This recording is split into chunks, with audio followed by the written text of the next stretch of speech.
Tua and Miami are going to have a field day in this game as they travel up to Washington to take on Sam Howell and the Commanders. Sam Howell and the Commanders do have the number 4 passing offense in the league here. I think Sam Howell actually has, passing yard wise, I think one of the most passing yards throughout the season so far. He's up there, if not the number 1. Tua is shortly right behind him. Overall, the team offense for Miami, passing wise, we all know exactly how great they are, both in passing and then also their running stats are absurd as well. But I feel like Tua is going to increase those passing stats even more against the number 1 worst defense in passing so far in the Washington Commanders here. It's interesting, too, looking at this and not to kind of kick him while he's down, because I think he has actually been has not been playing nearly as much just because of his poor performances. But Commanders did pick Emmanuel Forbes over Christian Gonzalez at 16, and the Patriots got him at 17, which still – I remember it was mind-boggling in our minds as we watched it. Yeah. But then even now, the 4 games that Christian Gonzalez has played, even though he has been hurt, still has looked better than infinitely what Emmanuel Forbes has put on. Yeah. Yeah. So that will just be interesting to watch here to see all the different dynamic ways Tyreek Hill can run past this Commander secondary. So I'll stop kind of making fun of the Commanders here right now because I think everybody knows who I'm going to pick in this game. What do the Commanders need to do even to have a shot, I feel, in this game? Score 40-plus points. Yeah, they're going to have to do that. I mean, they did fire Jack Del Rio as a defense coordinator position, so there's going to be some changes as well. They need to come in this offense. They have Terry McLaurin, Jahan Dotson, even Logan Thomas is a good tight end. They need to come in and just utilize those weapons and score points. Try to possess the ball as much as possible and score 40-plus points. That, to me, is the only way that this team has a chance, because the Dolphins are going to be running circles around this offense or this defense. And if they can't capitalize on a mistake or two that Tua usually makes a game, then it's going to be a long day for the Commanders, and they have to score the ball just about every time they touch it. Yeah, it's one of the things too as well. If we go look at the rushing stats as well here, let me pull this up.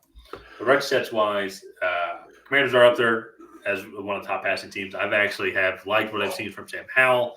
He does have a lot of good weapons. I think Eric Bieniemy has done a good job of creating a dynamic offense. I feel like one of the areas they need to improve on for sure is going to be in the offensive line. That's going to definitely come into play also, as well as the Dolphins have, I believe, how many sacks is that?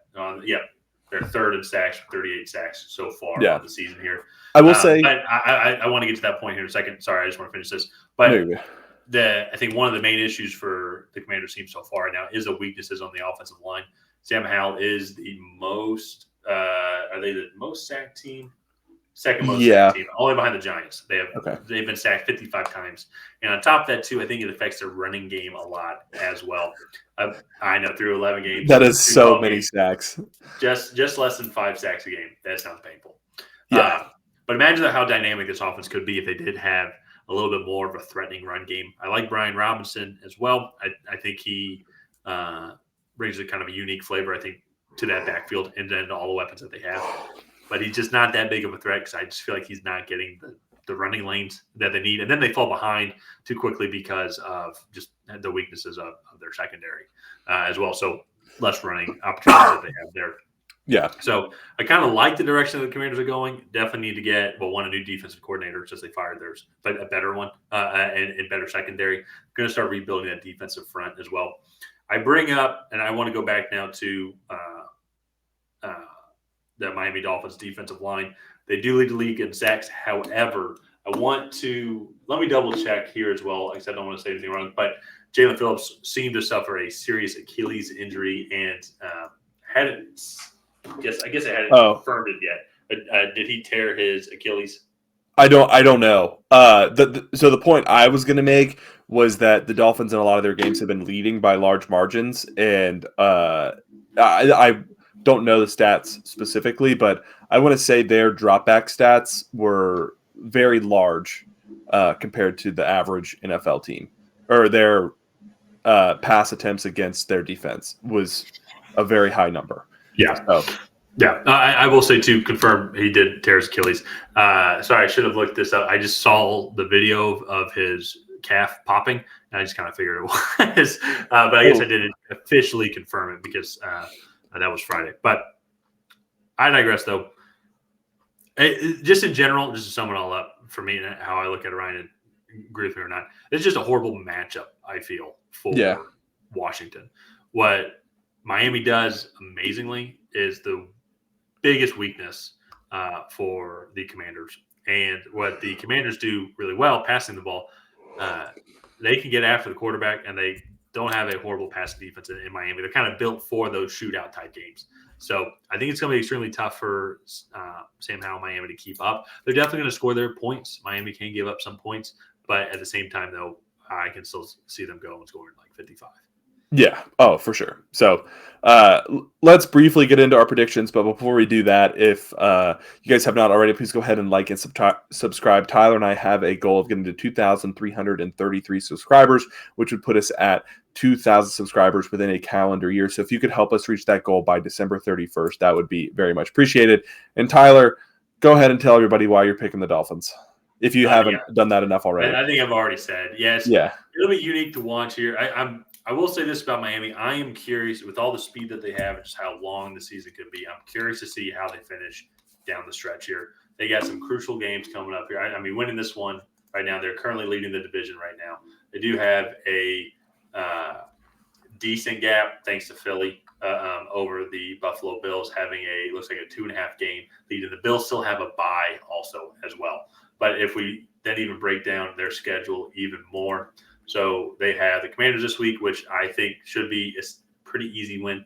Titans next week, once again, favoring them on Monday Night Football. Then they host the Jets as well.